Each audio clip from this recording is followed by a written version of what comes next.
What's going on, everybody? How is everybody's weekend going so far? As you can see by our thumbnail here, we are on episode 2 of the Harry Potter series. Aaron asking about baseball in the chat. And we are actually waiting on one other person to come and join us as a surprise guest for this evening. So, until he arrives, we got the amazing Bobbitt here with us, as usual. What's going on? Not much. How's everybody doing in the chat? How you doing, Dwayne? We see Aaron, and we got Cody in here as usual. Thank you all for showing up. Don't forget to like and share this out so that we can get more people in here and start growing this channel as much as possible.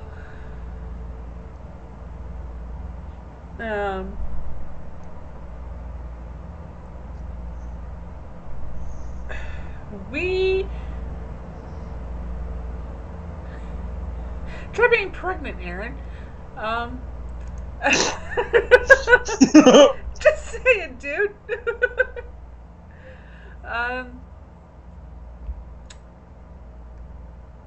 We've had a glorious time in this little hotel room so far. We leave it tomorrow morning. I mean, I've not been in a hotel room that had both a recliner and a couch before. It's been one or the other. It's never been both. So this is fun. This is fun for me. Yes, Cody, PSN is down for the moment. Bobbitt had trouble logging into his as well, so. For the record, I still haven't been able to sign in. Aaron, you're getting blocked. You're getting bullied on Snapchat. It's called the block button. Just saying, dude. That's the easiest way to handle that shit. Just block, move on with your life. You're a much happier person. It's usually what I do.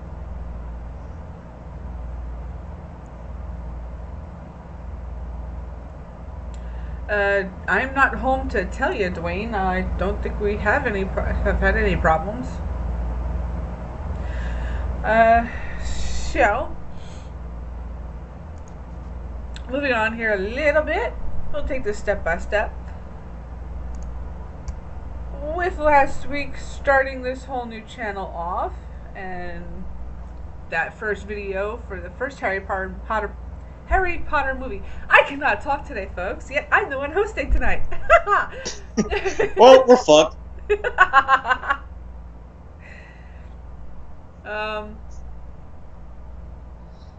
With that video, we got 23 views, so awesome there. Thank you everybody who watched that video for us.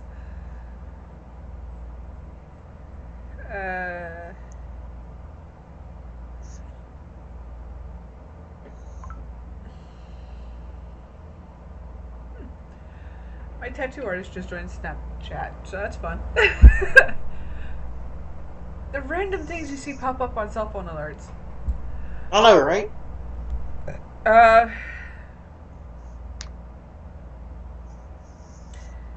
In the future, I believe they were all around 11 and 12 years old when they first started these movies. Rupert, Emma, and Daniel are all around 11, 12 years old when this, maybe a little younger when these movies started. So that answers that. And Emma Watson now? Good fucking God.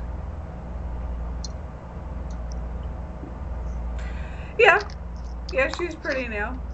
I'm gonna catch some heat for this, but she seems a little pompous for me. Yeah, she does have that attitude about her.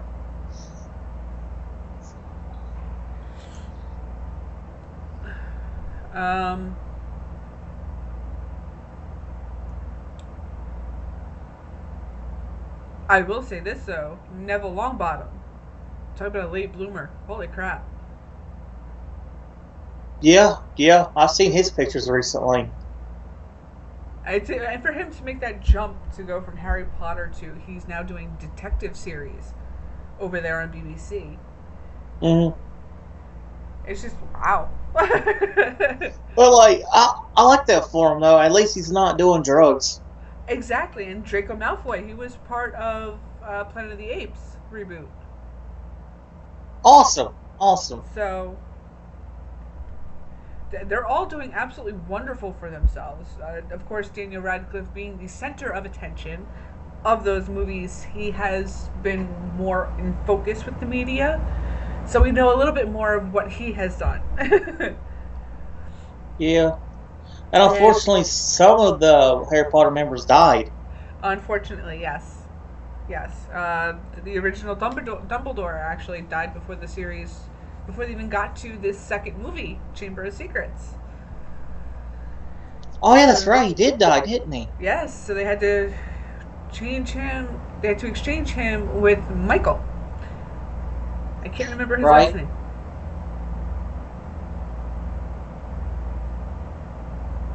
But they replaced him with somebody else who I feel, yes, the original Dumbledore carried that older feeling of somebody that just demands respect.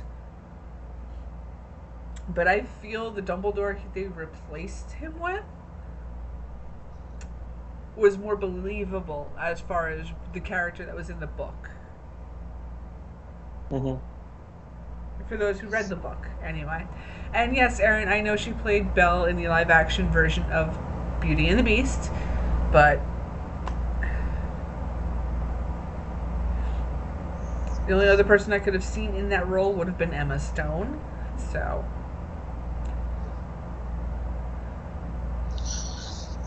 and unfortunately, the biggest loss to the Harry Potter cast was losing Snape.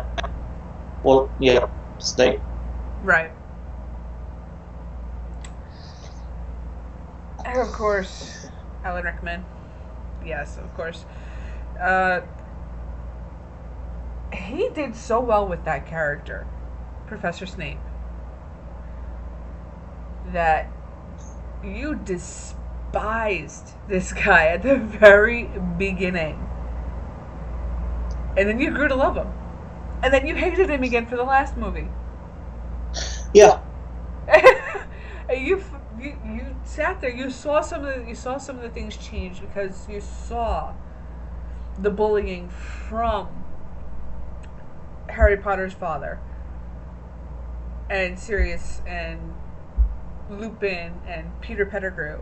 You saw that happening, so you kind of changed your perspective of Professor Snape as an adult a little bit. But then he became the new headmaster for Hogwarts and turned it basically into a military wizarding school and just ruined it all.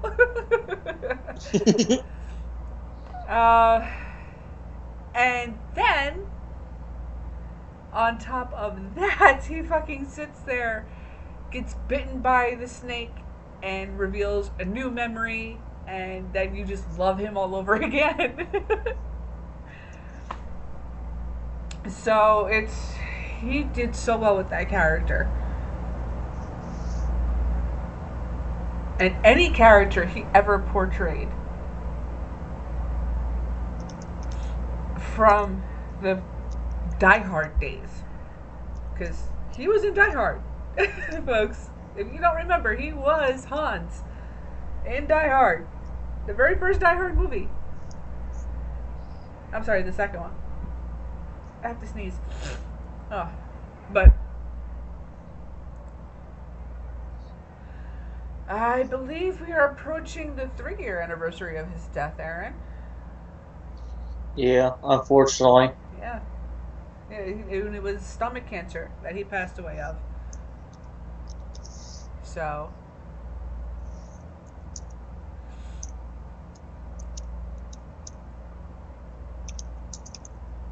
So with that being said, we've had so many good memories and so many bad memories involved in the Harry Potter world. So it's amazing how things change. Basically these movies were the movies that helped people like Bobbitt grow up. And when those movies first started coming out, people like Bobbitt were still babies. Yeah, because I was about the same age as Harry was. Yeah. Yeah, I was close to being a teenager. I was 12, 13 years old around that time when the first book came out.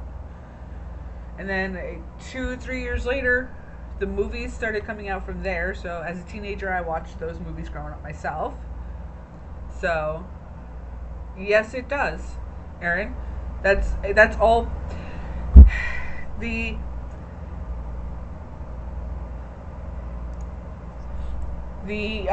Fantastic Beasts and Where to Find Them. The basically the Grindelwald Crimes movie that's going to be coming out within the next year, I think, is all part of the Harry Potter world. So, yes, it does count as Harry Potter because without that story and without the Grindelwald Crimes and the Dumbledore story from when he was a child, you don't get the story up to Harry Potter and the Boy Who Lived. And the boy who made a shit ton of money. Exactly. Both in the book and in real life.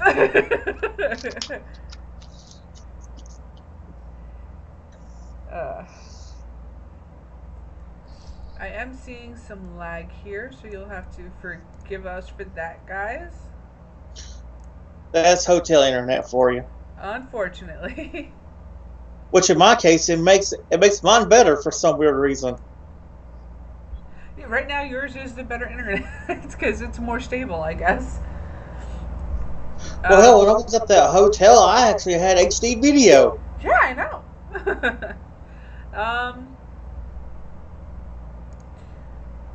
But again, you also, as far as the books go, you have also some books that were mentioned as the school books that have been released as part of the Harry Potter library that also count towards it being Harry Potter stories.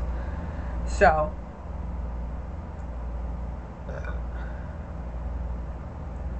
when it comes to everything else that's involved, it's a lot like Star Wars. Mm-hmm. We're in Iowa, Aaron, and that's as far as I'm going. No, we're not on vacation. We were here for JP's job. So, we will be leaving tomorrow, heading back home.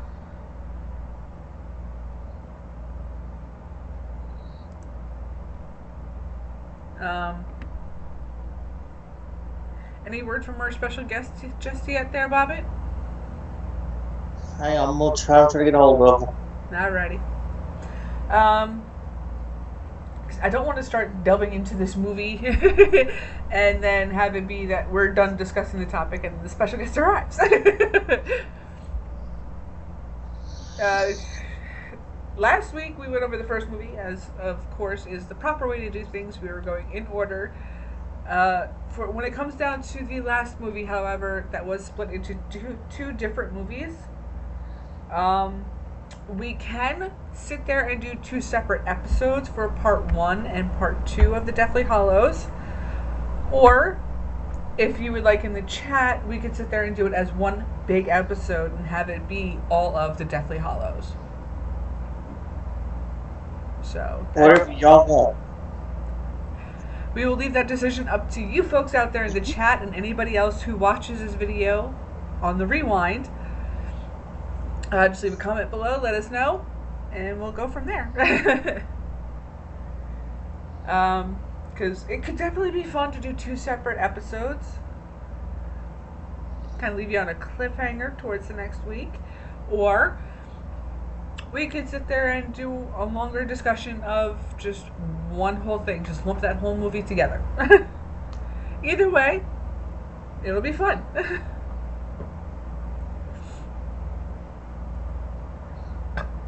Yeah, Dwayne, if you could sit there and just do a weekend of just Harry Potter movies, that'd be great. Yeah. Have you seen my stapler?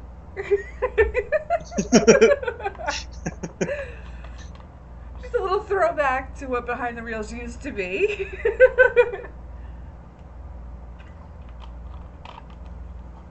um, with that Do being said, yourself a favor, Dwayne. USA has all the movies currently playing. Record them all and dedicate a weekend to you watching it. the movies are actually really good. I mean, yes, you may not be the type that's into the true fantasy or whenever we fucking wanted to, Dwayne. That's when. Yeah. um,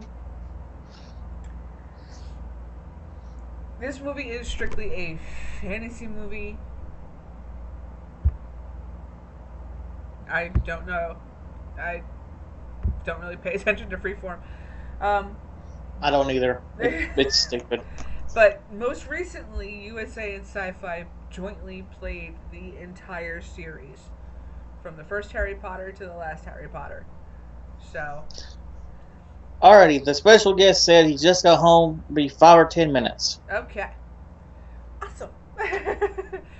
um, with yeah, yes, this movie is entirely fantasy based. You got to believe just a little bit, have just the smallest bit of imagination, and believe in magic for a little while. I mean, but this is also asking a lot of a guy who hasn't seen the Attitude Era yet. Oh.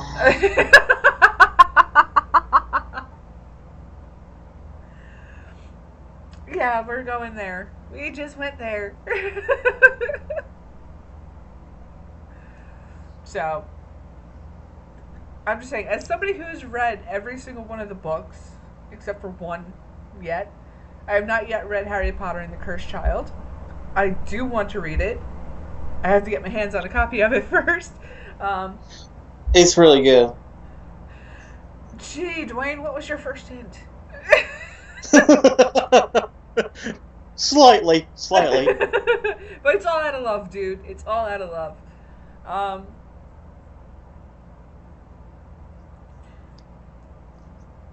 It's good for you, Aaron. I've read the books. I've read all the movies. Of course, you're going to have a bit more content and a bit more of the story with the books, because there's only so much you can fit into a movie that'll keep the attention span of today's audiences. However, not quite, Dwayne, not quite.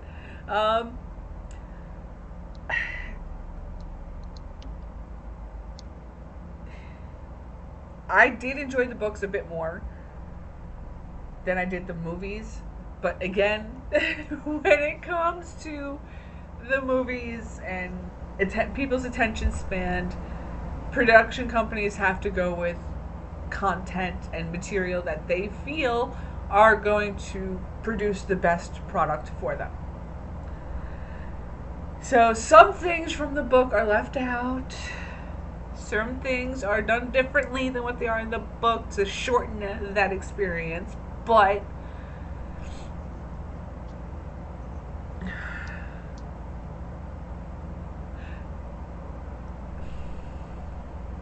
Aaron, I did not quite like The Hunger Games. I've never even seen it. So that's going to be a no. After we get done with the Harry Potter movies, we might, depending on the time frame we're looking at here, because it is 8 weeks here. Let me open up my calendar real quick. We're on the second one now, so 3, 4.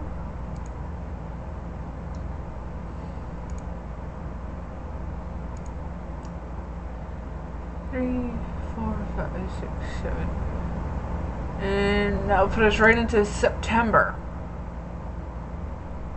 Okay. So after the Harry Potter movies, we might be doing a new movie if we all get the chance to see it. I'm thinking maybe we'll do The Meg next after Harry Yes. Potter. Yeah, because me and my parents can go see it. Well, there we go.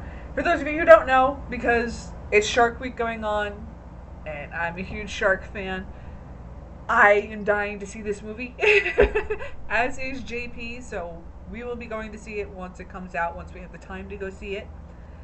So once I agree, Dwayne, I really agree. They truly, fully sucked. But with the Hunger Games.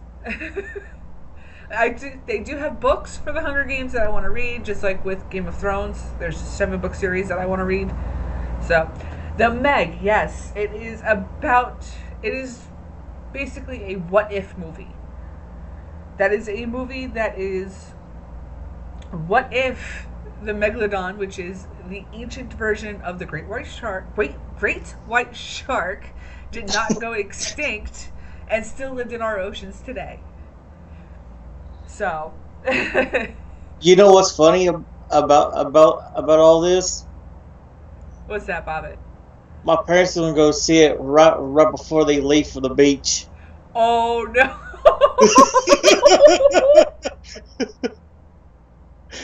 Oh no! That's gonna be great. Yeah, we had 1 year right before they left for the beach. Dad accidentally watched fucking Jaws. Oh no! See, I had a problem with lakes for a while because I made the mistake of watching Piranha before going to summer camp.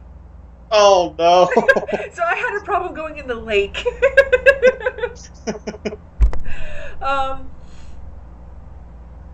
In The Meg, there's 2 actors I'm desperately looking forward to having a good movie for once, and that is Jason Statham and Ruby Rose.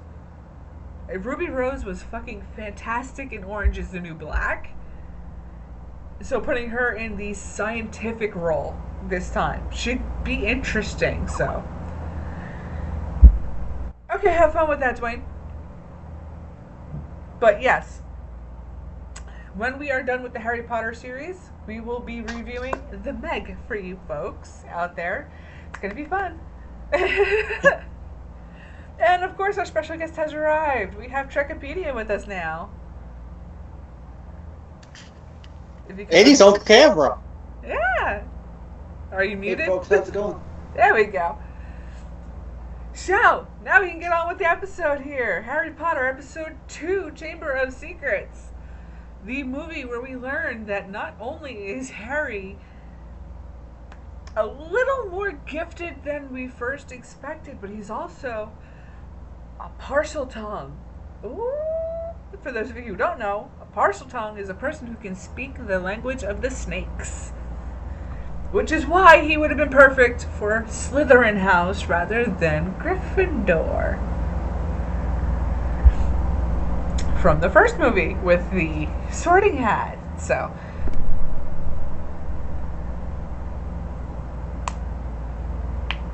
that's nice, Aaron. Moving on now. As usual, this movie opens up with all of them meeting up again on platform 9 3/4 to head on into Hogwarts to start off their fresh new year. Of course, the Dursleys don't want anything to do with that wizarding school and all those freaks out there. Cody, it could be parcel mouth or parcel tongue. Either one. Both are used in the book. Maybe if you picked up the book, you might learn something. Learning is power. The more you know.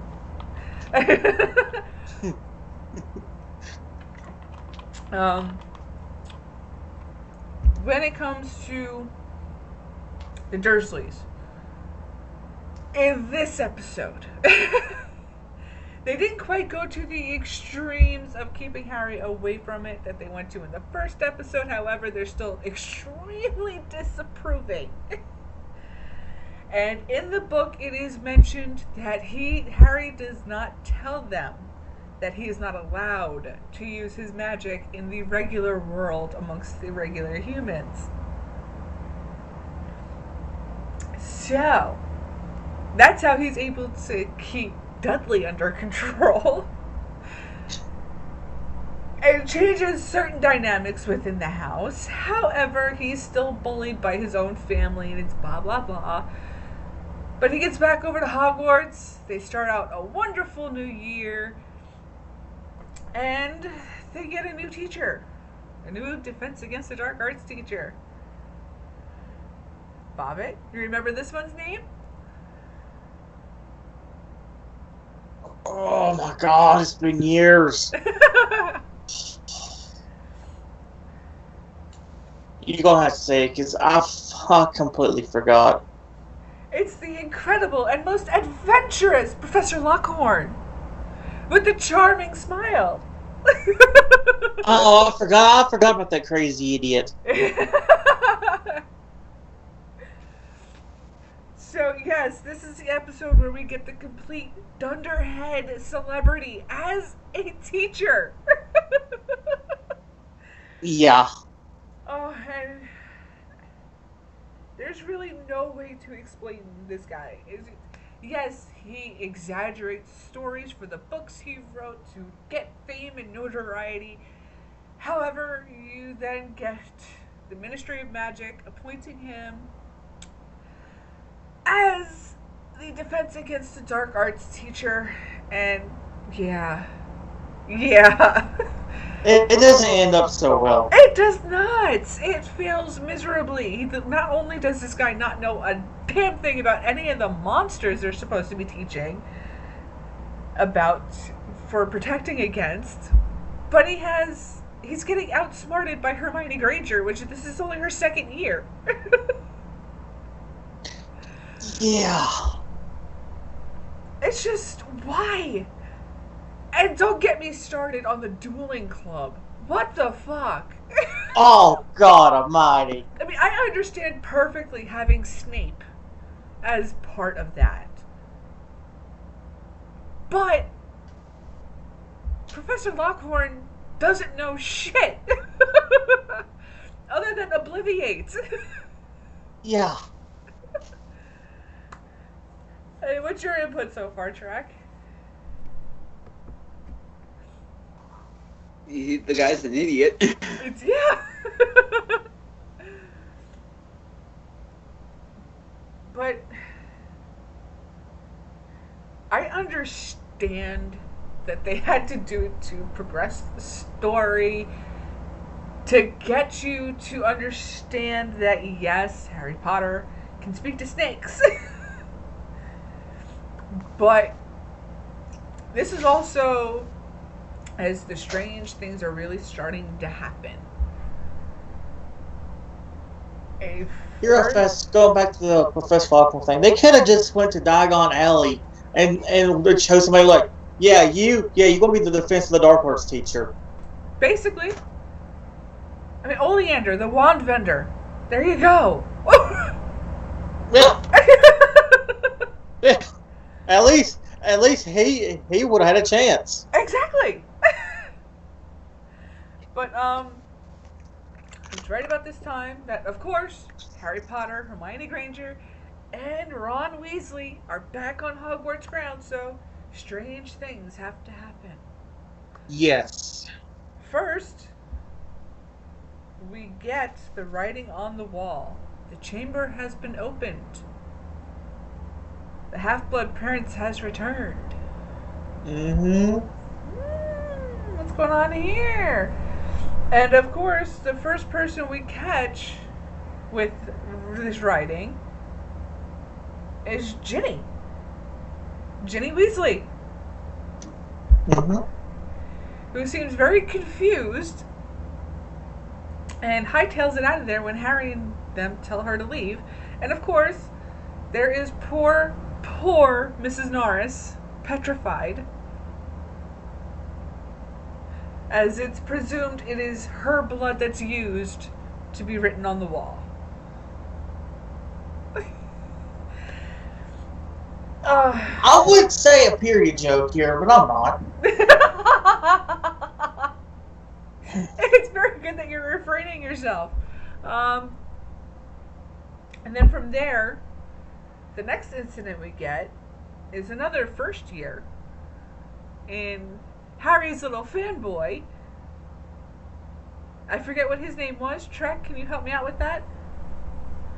The one who was running around taking all the pictures. It's been a while. I can't even remember. Bobbitt? Oh my god, I know who you're talking about. I can't remember his freaking name.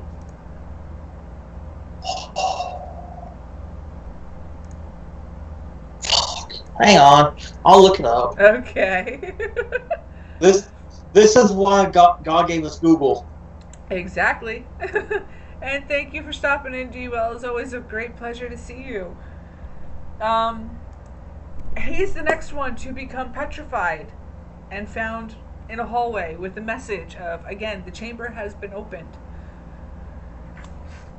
So there's all this discussion going on, and then of course we have the dueling scene where Draco Malfoy, Jesus Christ, bowed out the whole story, did you? Draco Malfoy produces a snake from his wand. He's not even paying attention. Of course he isn't. Yeah, Trek, we're talking about you, cunt. Produces a snake from his wand, in which the snake then turns to the people on the sidelines of the whole dueling thing. And Harry convinces the snake to not attack this person, which in the book it was actually Dean Thomas that he was actually going to attack, that Harry stopped. So, and of course the suspicion then gets turned, of course, to Harry. It was Colin Keavery. That's it, Colin Keavery. That was the second person to get petrified by this unknown creature that's moving around the school. Oh, excuse me. Speaking of fucking petrified, God, I gotta tell you this story. I can't hold it in any fucking longer. Oh no. So I was at the Hy-Vee. If y'all know what a Hy-Vee is, it's a grocery store. Okay? So this old man, he's probably like 95, right? You know how they have rascals? Uh-huh. In the fucking stores? Oh no. So this 95-year-old man was sitting in the rascal at the entrance. He fell asleep. Oh no. In the rascal, he's sitting in the rascal like this. He might have been dead. I don't know. I didn't check on him. But he's like this, just fucking passed the fuck out. Sitting in the fucking corner of the entranceway. It was fucking great. I had nothing better to do. I didn't want to fucking say, hey, dude, and then the fucker be dead, and then I'm like, I gotta stay there because I'm fucking hungry, people. So I just let him sit there.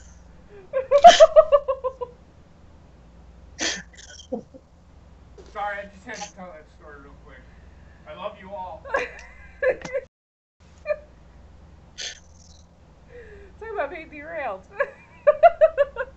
I'm gonna tell that story on Derailed tonight, too. Which you can hey, tonight, guys. At least this movie was all about death, so it kind of fits. Exactly. Oh dear Lord! See what I gotta put up with, people? Hey, this shit was fucking funny and you know it. You bought yourself a notebook. Yes, I did. You got lunch for them. I told you I needed paper. Yeah, and you have a pencil here. Yeah, it doesn't have the right. Yes, it does. Yeah, no, it don't. Ah, you used it all, huh? Yes. Hey, I got a 2-for-1, so quit your bitching. I got you a pencil too. I don't need a pencil. I have like 4 pens in my bag. I'm sorry, I didn't mean to interrupt. I just had to tell that story, guys. I apologize. And for the 3 people watching, this is what I deal with on a daily basis. You love it. I do. I do.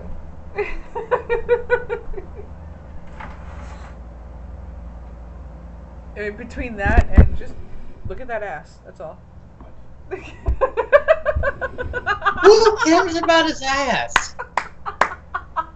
Apparently Heather does. No, Basement does too. No. Basement likes his ass. So it's not just me, it's also Basement. But anyway, getting back to the movie here. It's also around this time that Harry's running around in the hallways hearing voices. And he's trying to figure out what's going on, all of this, all of that. As they're progressing through their school year, and of course, Professor Snape is still giving Harry a hard time in potions class.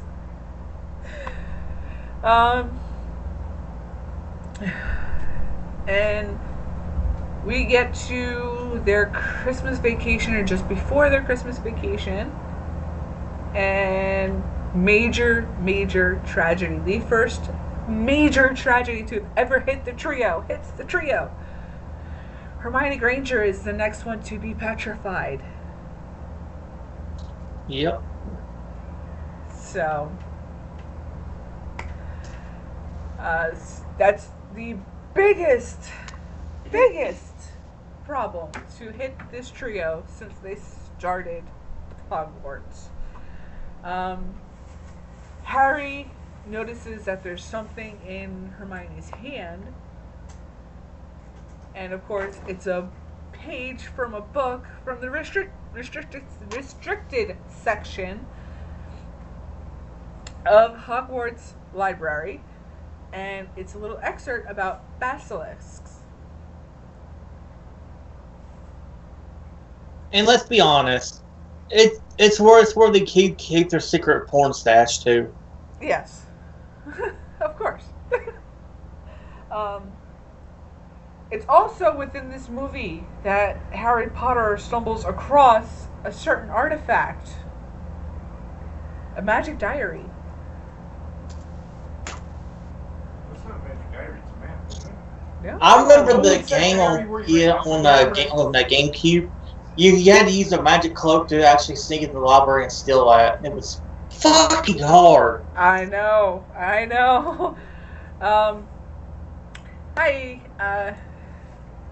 With this magic diary, Harry is shown the memories of a strange individual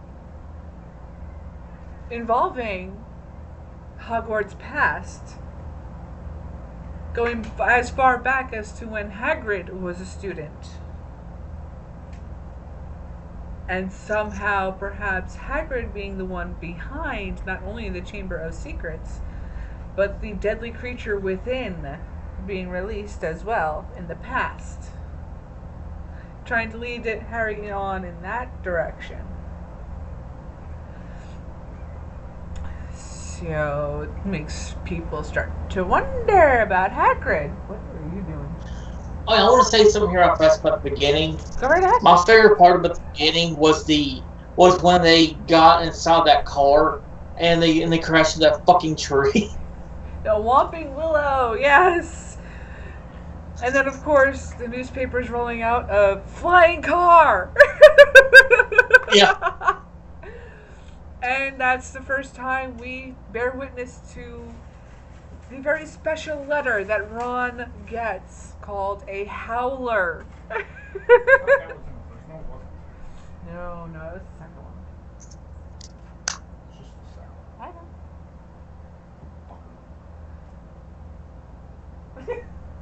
I think you make a mess on the floor. I know. Alright, have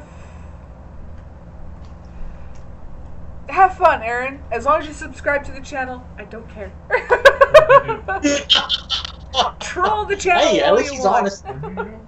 Aaron. He sat there and he said he's gonna go troll the channel. Oh, and he said sup, JP. He said sup. Fuck off. Also, No, what's up, dude? also in this movie, we get to learn that, yes, Fucker! Harry and Ron prove that they don't always need Hermione's help for everything. Yes, she left them a clue for the basilisk, but they generally figured out everything else on their own. Which I think is pretty cool. Half the time they can't even bite themselves out of a wet paper bag. Exactly.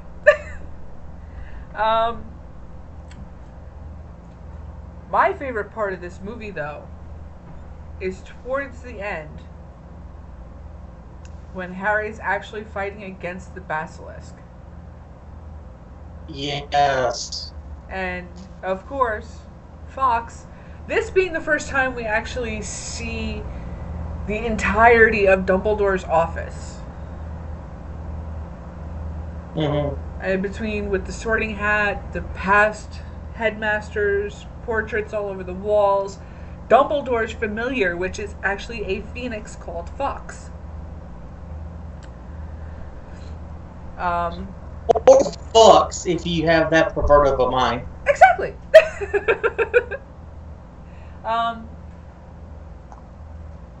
Fawkes actually brings the Sorting Hat with him, and within the Sorting Hat is the Sword of Gryffindor, which is actually what helps save Harry Potter's life at the end of this movie. But we also catch a glimpse of who this mysterious character from within the diary is.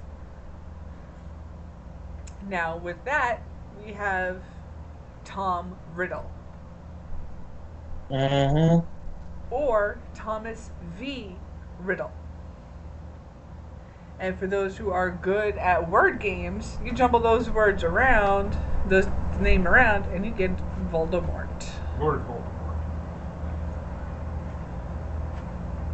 Isn't his full name Tom? AKA Voldemort or Riddle or something? he who shall not be named. Yes. So, that's the first time Harry gets to see Voldemort in a corporal being. Granted, it's a memory from a book, but he gets to see Voldemort before Voldemort. The no-nose. And from that, he tries to demolish him there. However, of course, with him just being a ghost of a memory, there's no real way to do it. So he instead stabs the diary, which we find out later on in the series. Yes. That this diary was actually held a piece of Voldemort's soul, which helped him be immortal. It helped him. He killed somebody, and then a piece of his soul. Yes. Was broken off into the diary. Now we know for a fact, at the point of Order of the Phoenix, I think it is, that we get the first mention of there being something to help keep him alive. Somewhere around that time. I believe it was either that or it was Half-Blood Prince. Mm-hmm. I know for sure. Half-Blood Prince and definitely mentioned Horcrux. Yeah, mentioned it when they went, him and Yes. Dumbledore and Harry went to... Started traveling around to collect memories to sit there and try and figure out the riddle of Tom Riddle. Haha! No pun intended, motherfucker.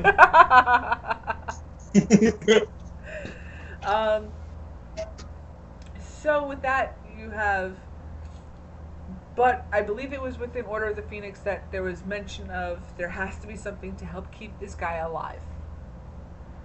Because otherwise he should be destroyed, completely destroyed. So, now there's never any mention of exactly how many there are until you get to this final one, which happens to be the snake, which we'll address that when we get to Deathly Hallows Part 2. But the very first Horcrux that they destroy without even realizing that they just diminished his soul that much more was the diary. And they destroyed it with the basilisk fang. Which comes into play during the movie. It does. Which, when Harry Potter killed the basilisk with the sword of Gryffindor, actually ended up stabbing his arm on one of the fangs as well. And of course, if you know basilisks, they are extremely poisonous creatures. And, well, yeah, it was a bit dangerous of a moment there. But of course, Fox reappears, and as... Fox.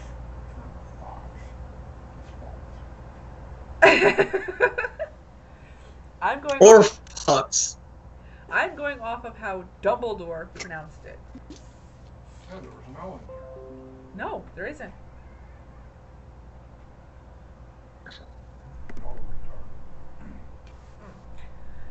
Anyway, the Phoenix arrives again, and if you know Phoenix birds, they have healing tears.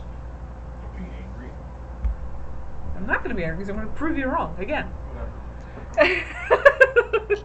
And let's not forget, Dobby the fucking house elf is OP as shit in this movie too. Absolutely. Did your dad just scare the crap out of you?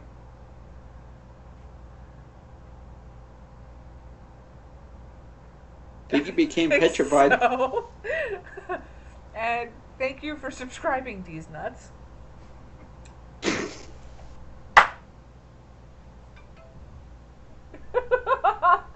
Welcome back to the chat, Aaron, basically. But before we actually do so... You okay there, Bobbitt? Yeah, they sat down on me early and scared the living hell out of me. As hell, I wasn't expecting anybody to be here.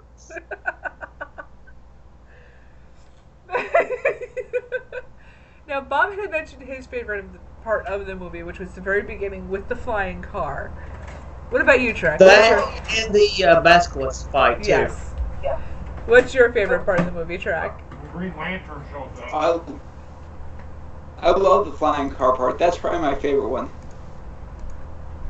Okay.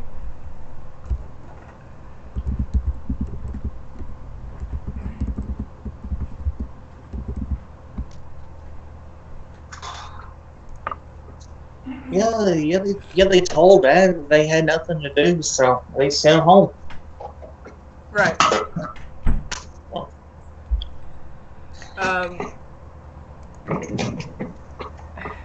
And got anything further to add to that, Trek?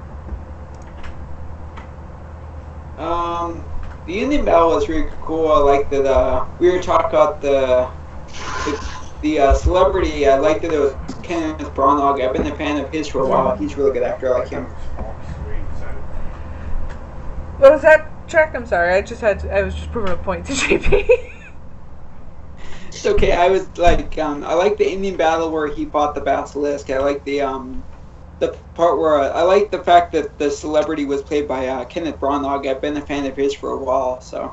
Exactly, definitely. I mean, to see him back in acting after taking that long hiatus, it was really good to see him back. However, the character he was playing, not really the best of characters.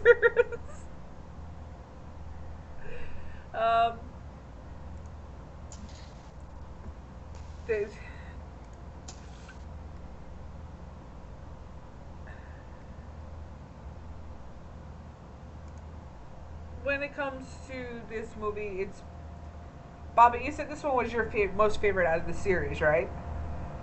Yeah, it was.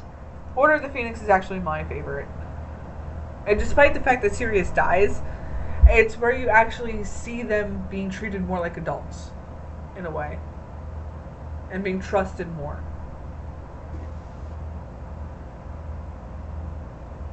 What about you, Trek? What's your favorite movie out of the whole series? Actually, my favorite movie is the first one. I like how it's pretty much the origin and everything, and I like how we get to know Harry and all of them. Fair enough. fair enough. And Post Malone just subscribed. Oh, jeez. Thank you again, Aaron. Pushing the numbers up there. Thank you. It's like I said last week. The first movie was the movie we needed to kick off this series because it introduced us to the mainstay teachers like Professor McGonagall, Dumbledore, Hagrid, Snape. You know, the people that we're constantly going to be seeing throughout this series. Madame Pomfrey, even though she's never actually mentioned by name within the movie, if you read the books, you see as soon as you go into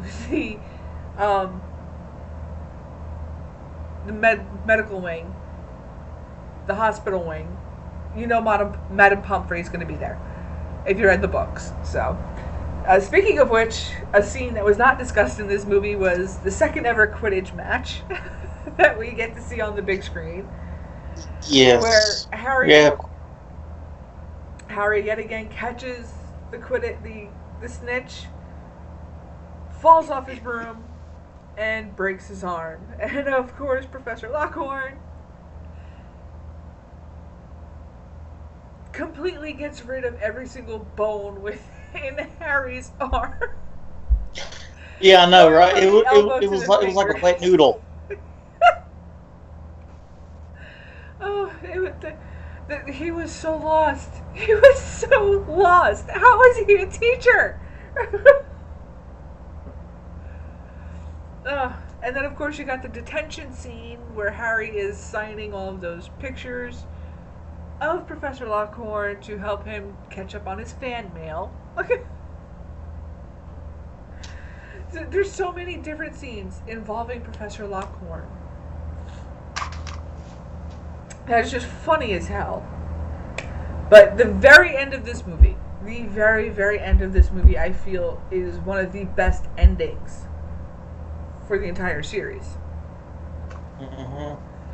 Because not only does Malfoy's father, Lucius, who is played by Jason Isaacs, holy shit, I love this man to death.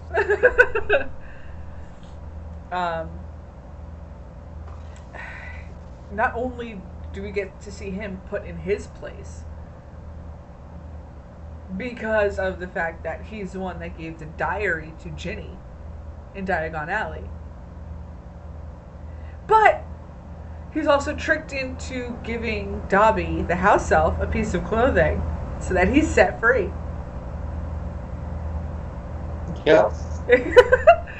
So, of course, the ending to this movie is like the 1-2 punch up, I fucking got your ass.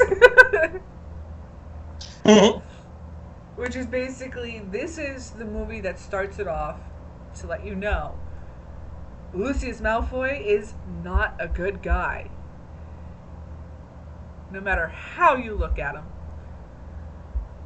He is definitely one of those once a Death Eater, always a Death Eater kind of guys. So, and this is that movie that, yes, when you first saw him at the beginning of this movie, you didn't like him at all because he was that cold guy. That cold creature that you just, no, stay away from me. I don't know how the hell you got laid in the first place to have a kid, but it certainly explains why your kid is the way he is.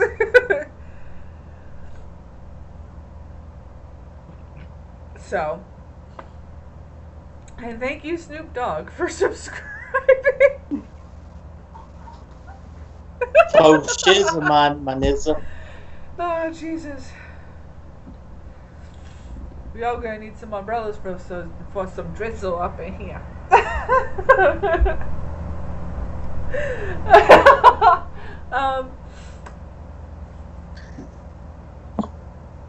But you see him get his at the end of this movie, and he continues to get his ass handed to him basically throughout the rest of this series anytime you see him. Yes, at the beginning of the movies he has the upper hand. He is Mr. he is Mr. Arrogance. He is definitely the end all to be all when it comes to arrogance. I mean, just the way he stands, it pours off of him, which is why I love Jason Isaacs. He pulls that off so fucking well. At first I didn't realize, because when it comes down to it, I really don't pay attention to actors' names too well. I pay more attention to their characters. And yes, with this movie series, I was a little behind on catching up on them all. But before I had seen Jason Isaacs as Lucius Malfoy, I saw him as Mr. Darling and Captain Hook in the Peter Pan remake. And I loved how he portrayed Captain Hook. So then when I saw Chamber of Secrets and saw Lucius Malfoy, and then I just saw those eyes, fucking gorgeous blue eyes he's got, I just knew instantly I was going to be in love with the character, whether it be a love-hate relationship or like with Snape. But I love his portrayal of Lucius Malfoy. He does such a wonderful job with it, and even all the way up to the end, when he's sent to Azkaban and he's had all his riches taken away from him, he's still poured with arrogance. I am still the most pure-blooded of the pure-blooded wizarding family. You cannot do this to me. And it's just, there's no way anybody could have done better. Oh yeah, for sure. If you people out there are noticing, I am following a trend here of actually liking the bad guys over the good guys.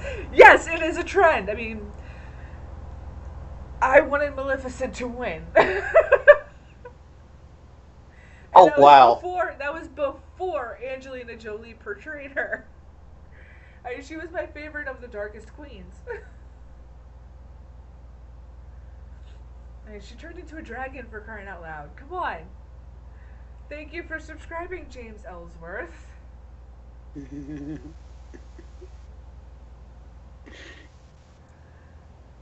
Screw you, Ellsworth, for screwing over Oscar. Yeah, but what about you guys? I've spoken so much about it. What about you guys? With the characters of this movie alone. Just Chamber of Secrets.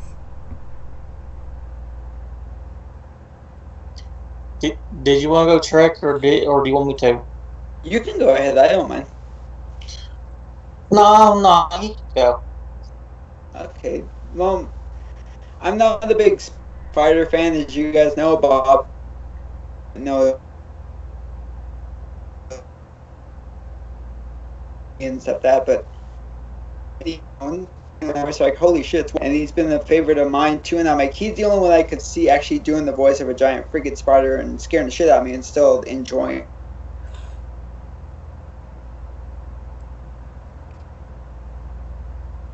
Your Skype froze up there a bit, Trek. I was saying that go ahead. he was like, he's the only one I could see playing the voice of a giant spider and scaring the shit out of me, and you still love the character and you still love the voice. Because I've been a fan of his ever since The Last Crusade, when he was Walter Donovan. Right. I mean, and even if you go through the book, the character of Aragog himself is just lovable all around. Oh yeah, I think they picked the perfect actor to play his voice. I'm like, growing up in a Indiana Jones fan household, I mean, just that's my favorite Indiana Jones movie. I'm sure we'll get to that Last Crusade one of these days, which would be really cool and stuff. That's one of my favorite movies. Yeah, eventually we'll. So get there. to hear his voice, I was just enamored immediately. What about you, Bobbitt? Well, First of all, we got to address this Indiana Jones situation. My favorite's Temple of Doom. But anyway, as far as Chamber of Secrets go, I just like everything about the movie. Like, I like the way how it's like really dark, but there's still some humor in it a little bit, which is something that the future movies doesn't really do. Like, they're just dark for dark. They don't really have a humor behind them like the second one does. The previews. Not only that. The previews I've seen of Grindelwald Crimes that's coming up. Oh my god! Talk about dark. I need to see that trailer. Like, I didn't even know that was coming out. Yeah. Because I'm doing the research, because I'm going to be on this channel doing my own pre-recorded show of upcoming movies called Coming Attractions. I'm going to be working on that very soon, actually. I'm doing the research. The things I have found for this podcast that I'm going to be doing, it's just, wow. I read off the list to you of movies that are actually standalone movies that are brand new, nobody's ever seen. And it's one of those things of, okay, maybe Hollywood's finally getting the point. And spoiler alert, me and Johnny geeked out over one. Yeah. Until we found out who was in it. Of course. As always, though. But, like, you get a giant freaking snake battle. How do you not like a giant snake battle? Exactly.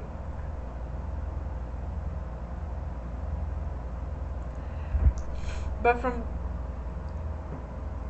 just that alone, there's so many different aspects of this movie alone that tie in several different aspects of the story, not just of Harry Potter, but also of Dumbledore, of Hagrid, of Snape, of the entire Malfoy family as well, all tied into just this one story, massive storyline for the movie that all fit together seamlessly. Right, again to the channel. Thank you.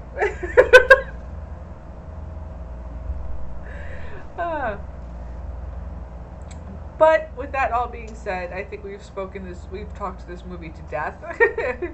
So I think we could be good to end it here. Okay. So yeah, I have an idea I need to run across y'all as soon as we get off.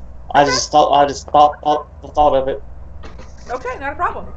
And again, for separate episodes or as one big episode together. Let us know in the comments below. Leave a like, share the video out, get the word out that this channel is starting to boom up all over the place. And we shall see you next week for episode 3, which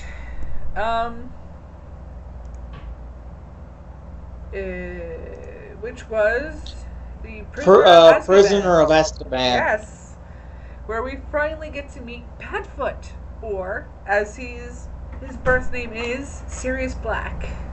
My favorite episode is Harry Potter and My Ball's Your Chin.